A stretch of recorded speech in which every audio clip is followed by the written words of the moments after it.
Hey there everyone, Hitesh here, back again with another video, and in this video we are talking about the recent controversy of the Facebook. So in case you are a little bit updated about the international news, which is no more international, it's like a global news now, and in case you heard a little bit about it, recently Mark Zuckerberg came on to CNN and admitted that yes, our data was misused in a really big manner, and we admit that, and we don't deserve the chance to serve a billion user if we just cannot fix this up. So it was a really big issue, and I really wanted to make a video on it as well as try to unmystify the things, because a lot of people are not aware what is actually happening and how it became such a big news. So in this video I'll unmystify it for everybody so that everybody can understand that, and also would like to put some of my thoughts into it. So let's get started.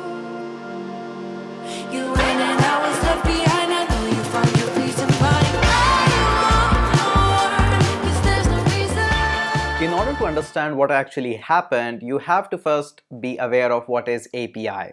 Now, in case you are not aware about what is API, I'll put a link in the description about my previous video. Go ahead, watch that first so that you can understand what actually happened. Now, just onto a very side, a short note, API is a way by which a company legally allows you to access some part of the data so that you can use that.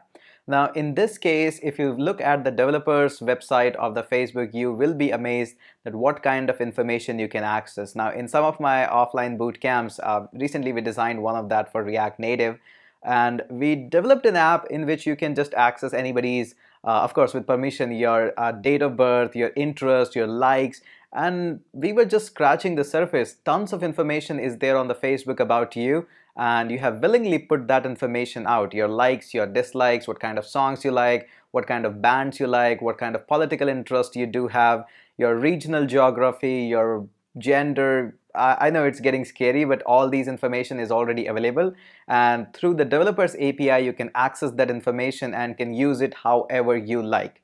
Now obviously there is an audit scheme with the Facebook. They just check it out, what kind of your privacy policies are and what information you're using there. So obviously they do check, but obviously there are always slips there, and sometimes a lot of them are missed.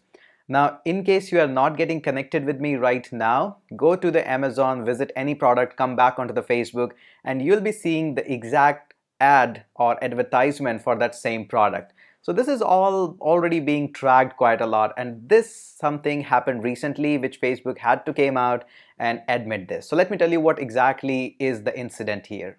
So if you have been around with the Facebook, you know that somehow Facebook was in controversy, that Facebook advertisement and polls and posts have affected the US election. Now this is not just about the US elections. These Facebook posts, memes on some political parties and people actually do affect elections and the reputation of the party all over the globe, and it's something that everybody knows. So recently on 17th March, some big media houses, media papers recently announced that a company, Cambridge Analytica, has admitted that we have the access or the information of more than 50 million users, and they are using some kind of algorithms, machine learning, and tons of other things to just manipulate the things about your likes and dislike, and based on that they are somehow affecting the elections here. Now, Cambridge Analytica is a company which is mainly for a data mining, also you can call that as a machine learning company, and based on their algorithms, feedback and user data, they are somehow mining that what could be the user's interest, what we should serve, and what kind of advertisement could be posted there. Now for me, honestly, the 50 million data is like an overhyped thing. I don't think that that's kind of a big amount of user base they do have. But again, I'm nobody in a position to say that, but I do have some speculations here. Now, if you're aware of an app which was known as This Is My Digital Life. Now, it was designed by Alexander Kogan, who designed this application, and this application was installed by over 270,000 people. Now, this 270,000 people data which was collected through this is My Digital Life, everybody who downloaded this app and used this app willingly gave their information to developers like Alexander Kogan, who in-houses uses the developers API of Facebook and legally got all of this data which was meant to be for their app. Now, after that, Alexander Kogan sold all this information to Cambridge Analytica, which was further used in the election campaign. Again, this Cambridge Analytica is the same firm which is known for data mining and a political engagement and kind of a IT cell for various big organizations and political parties, including the Donald Trump, and maybe it has rumors that it has been connected to a variety of political parties in India as well. But again, there is no certain proof for that. So I'm just making speculations here. But yes, this is completely truth that the developer Alexander Kogan and his app, This Is My Digital Life, entire data was being sold to this company. So yes, they do have good amount of data to make a lot of machine learning algorithms and judgments so that they can make a lot of judgment about you.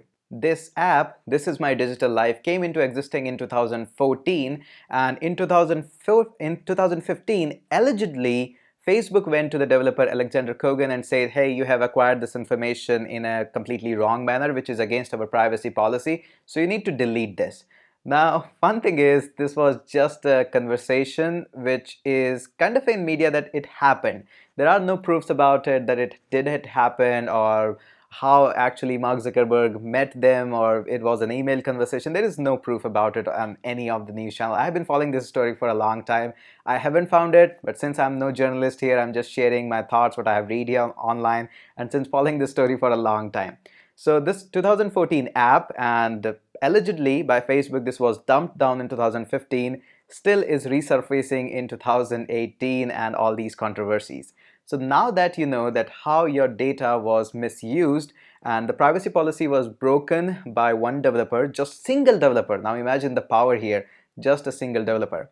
And this has affected so much that Mark Zuckerberg had to came out and had to admit that yes, this was something done wrong on our hand, and we are trying our best to just solve this. So this was a statement directly from Mark Zuckerberg.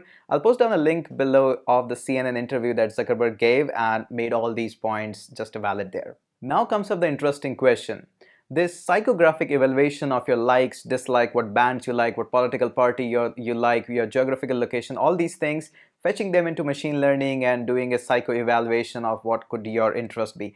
This is like a little bit overhyped because it can be done by various other means as well. But the point is, a lot of people are worried that our information is onto the words, that it's leaked out every single time and we just face the consequences.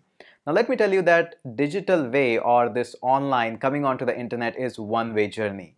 The moment you have made an online account on any website, maybe Twitter, Facebook, maybe just your bank account which moved to online, everything is already online, and this is just one way. We cannot go back. So if you're thinking that I'll not go online and will be safe, this I think is not at all a choice now. You're already online whether you like it or not.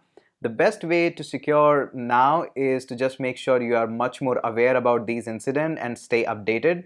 So instead of just sitting at your home expecting that everything is right, you should be going more out onto the web and reliable media resources so that you can get much more updated things like that and you are aware of what is actually happening. So obviously the question as a developer in mind is what Facebook is doing further so that these kinds of developer doesn't surface anymore, as well as developers like you and me who are always working on the good stuff actually doesn't really get affected.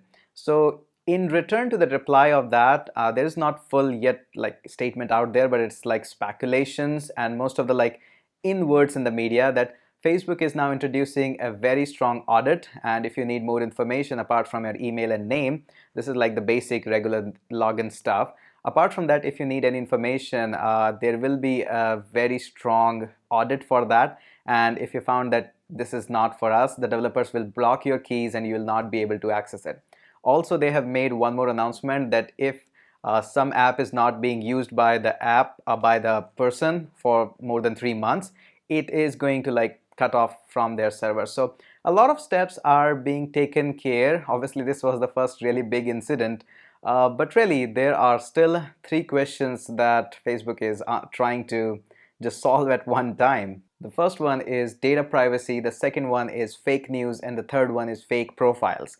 Now we are all aware of the situation that what is happening with the fake profiles, and I would like to just address this one big issue, which is fake profiles and fake identity, fake users. This is like a big issue now because a lot of people are using of making these fake profiles on YouTube, on Twitter, on Facebook. They are just wearing a mask of anonymity and doing a lot of bad stuff because it's so easier to say bad words or curse word to any people who is online and you're hiding behind a mask. You can just put a comment there or maybe post down a tweet there. It's so easier. So I would really like to look forward that how this big issue of anonymity, freedom of speech, as well as fake account, these things are taken care of. This is right now a really big issue on the online. And also I would like to know your thoughts on this fake profile and fake news and anonymity issue about this. So what are your thoughts onto this? Now I know this video is moreover about the general information that I wanted to pass on about this recent Cambridge Facebook issue. This is a really big news and a lot of people are not understanding what is happening. So I just here tried to give you a big narrative of what is happening and how things are shaping up. Obviously, if you need more information on that, you can hit down the comment section below and I can put down more videos on that so that I can help you in order to understand this. So that's it for this video. We mostly talk about programming and tech stuff on this channel, mostly sometimes designs as well. But these are some of the big issues which actually need to be broken down, and you need to understand what power comes up as a developer and what actually can be possible with the help of these data and machine learning and APIs and all these things. So that's why it was covered. So that's it for this video. In case you have enjoyed this video, do share it on Facebook and Twitter as well, and I will surely catch you up. Hey, if you are enjoying it, do hit the subscribe button as well.